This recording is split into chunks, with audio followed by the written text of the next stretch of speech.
नमस्कार विद्यार्थी मित्रांनो, चला आज आपण पाहूया 10th क्लास याच्यामध्ये पार्ट सेकंड याच्यामध्ये फर्स्ट चॅप्टर सर्कल मध्ये बेसिक कन्सेप्ट आपण पाहिले आहेत आणि प्रिवियस पिरियड मध्ये आपण एक थेरम पाहिलेला आहे। तो थेरम आहे आपला टँजेंट सेगमेंट थेरम। थेरमचं स्टेटमेंट आठवते सगळ्यांना? थेरमचं मीनिंग काय आहे? मीनिंग आहे exterior point on tangent of a circle the tangents are congruent. म्हणजे सर्कलच्या बाहेरील पॉइंट मधून जेव्हा आपण सर्कलला काय करतो, टँजेंट्स ड्रॉ करतो किंवा काढतो, त्या टँजेंट्स ह्या परस्परांना कॉन्ग्रुएंट असतात। ठीक आहे। आणि बाहेरच्या पॉइंट्स मधून आपण सर्कलला फक्त दोन टँजेंट्सच ड्रॉ करू शकतो, ही प्रत्येकाने लक्षात ठेवायचं। चला आता त्याच्यानंतर आपण प्रॅक्टिस सेट 2.1 याच्यामध्ये काही क्वेश्चन्स पाहिले होते। आज आपण पाहूया त्याच्यानंतरचा थेरम। तो थेरम आहे थेरम ऑफ टचिंग सर्कल्स। तुम्हाला टचिंग सर्कल आणि इंटरसेक्टिंग सर्कल याच्यामध्ये डिफरन्स मी एक्सप्लेन केलेला आहे। आता त्याच्यानंतर आपण डायरेक्ट थेरमला सुरुवात करूया। थेरमचं स्टेटमेंट आहे if two circles touch each other their point of contact lies on the line joining the centres. Meaning सर्वांच्या लक्षात आलं? मीनिंग लक्षात आलं म्हणजे तुम्हाला गिवन आणि टूचा पार्ट काय हे लक्षात येणं महत्त्वाचं आहे।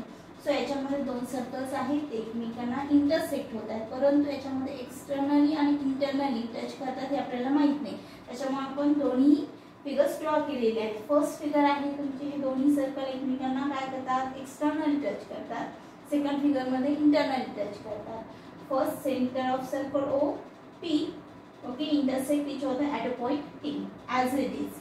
देन गिवनचा पार्ट काय दिले? गिवन मध्ये आपल्याला टू सर्कल्स दिलेले आहेत। Two circles with centres O P touch each other at a point T. थोडंसं फक्त आपल्याला दिलेलं आहे जे मी तुम्हाला ऑलरेडी एक्सप्लेन केलेलं होतं। सो दोन सर्कल्स आहेत, ते एकमेकांना पॉइंट टी मध्ये इंटरसेक्ट करतात किंवा टच करतात। ठीक आहे। सेकंड टू प्रूव्ह काय प्रूव्ह करायचं? The point T lies on the line O P. कोणता point? Point T touching point कोणता? Point T lies on the line OP। जो पॉइंट कोणता आहे आपला? राइट। टचिंग पॉइंट जो टी आहे तो कशावर आहे? लाइन OP वरती आहे। म्हणजेच आपल्याला पॉइंट टी आणि OP हे जे तिन्ही पॉइंट्स आहेत ते आपल्याला काय करायचे आहेत? कोलिनियर दाखवायचे आहेत। सो याच्यामध्ये कन्स्ट्रक्शनचा पार्ट घेण्याच्या ऐवजी मी काय केलेलं आहे, डायरेक्ट आपण काय केलं इथं प्रूफचा पार्ट घेऊया। आता याच्यामध्ये कन्स्ट्रक्शन जनरली काय करून घेतलं की याच्यामध्ये ड्रॉ सेगमेंट ओटी PT draw tangent L intersect at a point T as it is. याच्यामध्ये तेच असेल आपलं कन्स्ट्रक्शन दोन्ही फिगरमध्ये। आता कन्स्ट्रक्शन नंतर डायरेक्ट आपण काय करूया, प्रूफला सुरुवात करूया। काय याच्यामध्ये प्रूफ होईल? सेगमेंट ओटी पहा। आता segment OT is a perpendicular to the line L. हे कन्स्ट्रक्शन नुसार आपण घेतलेले आहे आणि ही कशावरून घेऊ शकतो आपण? टँजेंट थेरम नुसार आपण काय सांगू शकतो? तिथे परपेंडिक्युलर आहे is equation first. As it is second circle मध्ये सुद्धा segment PT is a perpendicular to the line L. Line L ही त्याची टँजेंट आहे, कॉमन टँजेंट आहे। टँजेंट थेरम नुसार इज इक्वेशन सेकंड। ठीक आहे। तर segment OT and segment PT पहा, segment OT and segment PT दोन्ही फिगर मध्ये ऑब्झर्व करा, काही फरक पडत नाही, तुम्हाला जे सोपं वाटेल ते। Segment OT segment PT are perpendicular to the line L आहे from first and second at a point two. कशामध्ये कोणत्या पॉइंटला परपेंडिक्युलर आहे? तर त्या पॉइंट टी ला परपेंडिक्युलर आहे। दोन्ही सेगमेंट ओटी आणि PT is a perpendicular to the line T. ठीक आहे। One and only one perpendicular can be drawn at a given point on a line। आता परपेंडिक्युलर काढत असताना आपल्याला हे माहिती आहे की टँजेंट ही सर्कलला 1 and 1 पॉइंट मध्ये इंटरसेक्ट करते आणि टँजेंटचं एकाच पॉइंट मध्ये इंटरसेक्ट होत असेल तर त्याच्यामध्ये आपण काय सांगू शकतो की 1 and only परपेंडिक्युलर एकाच पॉइंट मध्ये काय असू शकतो? परपेंडिक्युलर असू शकतो। ठीक आहे। Given point on the line. ठीक आहे। परंतु याच्यामध्ये आपल्याला काय दिसतंय की लाइन्स ओटी अँड पीटी, ज्या ओटी आणि पीटी आहे are not two different lines. ज्या लाइन ओटी आणि पीटी आहेत ह्या डिफरंट लाइन नसणार आहेत, कारण परपेंडिक्युलर हा एकाच पॉइंट मध्ये काय होतो? इंटरसेक्ट होतो किंवा ड्रॉ करता येतो। मग ओटी आणि पीटी ह्या दोन्ही डिफरन्स लाइन नाही। त्या दोन डिफरंट नसतील तर they are one and same, त्या डिफरंट नसतील तर काय सांगता येईल मग त्या दोन लाईन वेगळ्या नाहीये, एक तर त्या एकच असणार आहेत किंवा सारखी असणार आहे, एकच लाईन असेल. So point O T and P are collinear. So point T lies on the line O P, hence proof. अगदी सोपं आहे. जनरली हा थेरम तुम्हाला विचारला जात नाही, परंतु फक्त आपल्याला एक समजावं आणि याचं मीनिंग लक्षात राहावं म्हणून हा थेरम आपण पाहिलेला आहे. याच्यामध्ये फक्त एवढंच लक्षात ठेवायचं आहे तुम्हाला की ज्यावेळेस दोन सर्कल काय करतात, एकमेकांना टच करतात, त्यावेळेस त्याचा टचिंग पॉइंट हा कोणता दिलाय या दोन्ही फिगरमध्ये, पी हा त्याचा टचिंग पॉइंट आणि सेंटर ऑफ सर्कल्स हे कसे असतात, कोलिनियर्स असतात. एवढं फक्त लक्षात ठेवायचं आहे तुम्हाला. सो याचं मीनिंग एवढंच लक्षात ठेवा. टचिंग सर्कल्स मध्ये the touching point and centre of circles are collinears. Okay. आता त्याच्यावर थेरमवरती डिपेंड असणारे काही पॉइंट्स IMP पॉइंट आहेत, फक्त याचं मीनिंग तेवढं लक्षात ठेवा. एक्झाम्पल तुम्हाला सोडवायला सोपे जातील. First point, the point of contact of the touching circles lies on the line joining the centres. Meaning तेच आहे. मी तुम्हाला आता काय सांगितलं की centre point and touching points are collinear आहेत. Touching point and centre points are collinear as it is. हे दोन्ही मेथडमध्ये असू शकतं. म्हणजे ज्यावेळेस सर्कल्स एकमेकांना काय करतात, एक्सटर्नली टच करतात, त्यावेळेस तेच येतं. Centre point and touching point are collinear. Okay. First. Second, if two circles touch each other externally, distance between their centers is equal to the sum of their radii. म्हणजे याच्यामध्ये आपल्याला काय सांगते, ज्यावेळेस दोन सर्कल एकमेकांना कसे करतात, एक्सटर्नल म्हणजे बाहेरून, या एक्झाम्पल नुसार एक्सटर्नली जर टच करत असतील तर डिस्टन्स बिटवीन देअर सेंटर्स, त्या सेंटर्स मधलं जे डिस्टन्स आहे ते डिस्टन्स कसं असतं, रेडियाच्या सम एवढं असतं. मोस्ट इम्पॉर्टंट, एवढं लक्षात ठेवायचं, खूप महत्वाचं आहे. याच्यामध्ये ज्यावेळेस सर्कल्स एकमेकांना एक्सटर्नली टचिंग करतात त्यावेळेस त्याच्या सेंटर मधला जो डिफरन्स असतो किंवा जो डिस्टन्स असतो तो डिस्टन्स म्हणजे त्या दोन रेडिया मधली काय असते, सम असते. फॉर एक्झाम्पल R1 R2 म्हणजे इथं आपल्याला काय सांगते, जर तुम्ही रेडिया दोन घेतले असतील म्हणजे फर्स्ट R1 प्लस R2 हे जनरली लक्षात ठेवायचं. ज्यावेळेस सर्कल कसे असतात, एक्सटर्नली टचिंग असतात त्यावेळेस. ठीक आहे. आता सेकंड एक्झाम्पल मध्ये पाहूया. म्हणजे सेकंड पॉइंट काय दिलाय, if two circles touch each other internally touch करतात त्यावेळेस distance between their centres is equal to difference of their radii. इथं सम होती, इथं काही डिफरन्स आहे, दोन्ही मधला फरक तेवढा लक्षात ठेवायचा. ज्यावेळेस आता सेकंड पहा, याच्या फिगर नुसार तुम्हाला समजावून सांगितलंय.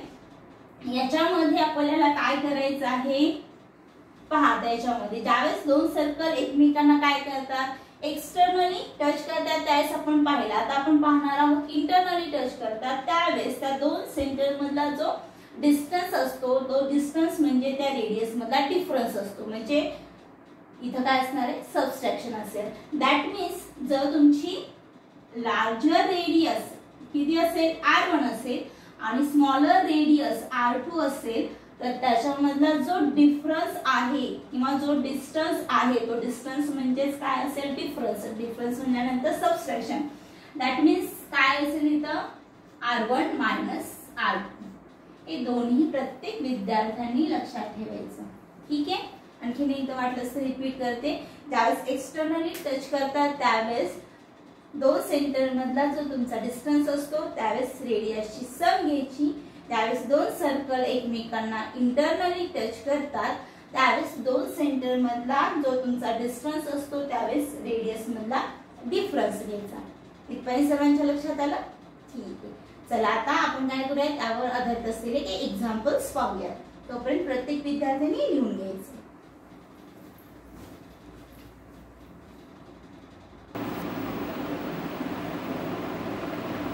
आता आपण सुरुवात करूया. Practice set 3.2. त्याच्यामध्ये question first, two circles having area 3.5 cm and 4.8 cm touch each other internally, find the distance between their centres. याच्यामध्ये जे सर्कल्स दिलेले आहेत त्या दोन सर्कलची रेडिया आपल्याला दिलेली आहे, रेडियस दिलेली आहे आणि ते सर्कल्स एकमेकांना कसे sorry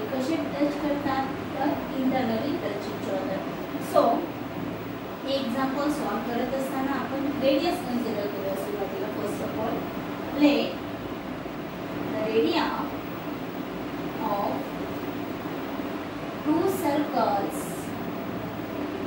B R1 and R2. काय गृहीत धरली आपण की रेडियस R1 and R2 गृहीत धरली. So R1 is equal to first radius is 3.5 semi, second radius is 4.8 semi.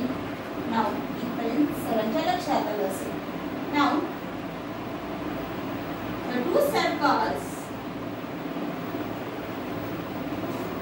touch each other internally. कशा टच करतात एकमेकांना? इंटरनली टच करतात. ठीक आहे. सो इंटरनली टच करत असतील तर आपल्याला काय सांगावं लागेल? So larger radius is R2 minus R1. ही कशावरून लिहू शकतो आपण? Then by the touching circles theorem. theorem on touching circles. Touching circles theorem आपल्याला काय सांगतो की the center of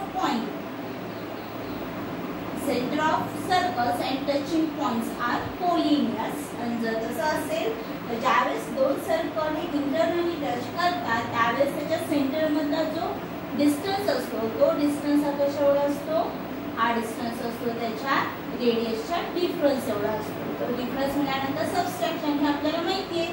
so R2 radius किती आहे? R2 is equal to 4.8 and R1 is equal to 3.5. So हे आपण काय घेतलेलं आहे?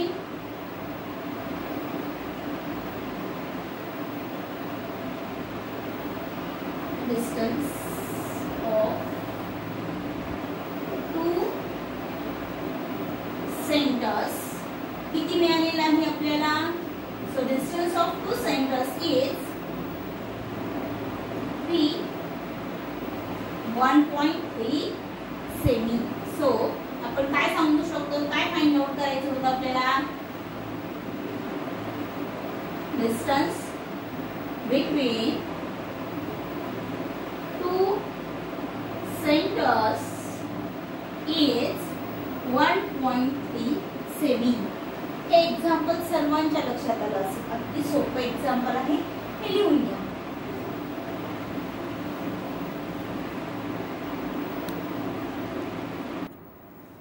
एक्झाम्पल लक्षात आलं असेल. First example as it is. आता आपल्याला सेकंड एक्झाम्पल सॉल्व करायचं आहे.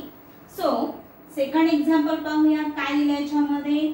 To circles of radii 5.5 cm and 4.2 cm touch each other externally. First example मध्ये टच इच अदर इंटरनली, इथं externally. Find the distance between the centres. So example लगेच start करा. So let आपल्याला काय गृहीत धरायचंय? Let the radii of two circles be R1 and R2. Okay, so R1 is equal to 5.5 semi and R2 is equal to 4.2 semi. That's it. इथपर्यंत सर्वांच्या लक्षात आलं. फाइंड आउट काय करायचंय? The distance between the centres. So distance of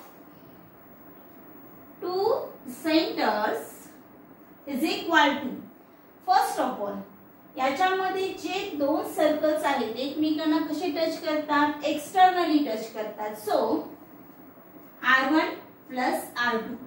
इथं पण आवश्यकता मला वाटतं फारशी घ्यायची नाहीये, हे तुम्हाला लक्षात आलेलं आहे. R1 प्लस R2 मी का घेतलं? So to circles touch each other externally. So externally जर टच करत असतील तर त्याच्या सेंटर्स मधला जो डिस्टन्स असतो तो डिस्टन्स म्हणजे रेडियसची सम असते. सो R1 प्लस R2 हे कशावरून घेतला आपण? राईट. द थेरम ऑफ, कोणता थेरम घेतला आपण?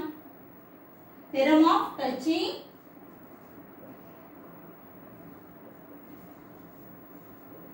Circles theorem. पहा as it is. So distance R1 plus R2 इथं ऍडिशन करा. 4.2 ॲडिशन किती मिळेल आपल्याला 7 9 सो 9.7 युनिट दिलेला आहे यस दिलेला आहे. सो आपण इथं काय लिहू शकतो the distance between two centers of a circle is 9.7 semi. हेच फाइंड आउट करायचं होतं आपल्याला. राईट, दोन्ही एक्झाम्पल लक्षात आलेले आहेत. सो आता यावर आधारित असलेले होमवर्कसाठी 2 एक्झाम्पल दिले जाते. ते 2 एक्झाम्पल लिहून घ्या. तोपर्यंत हे 2 एक्झाम्पल सोडवून घ्या, लिहून घ्या.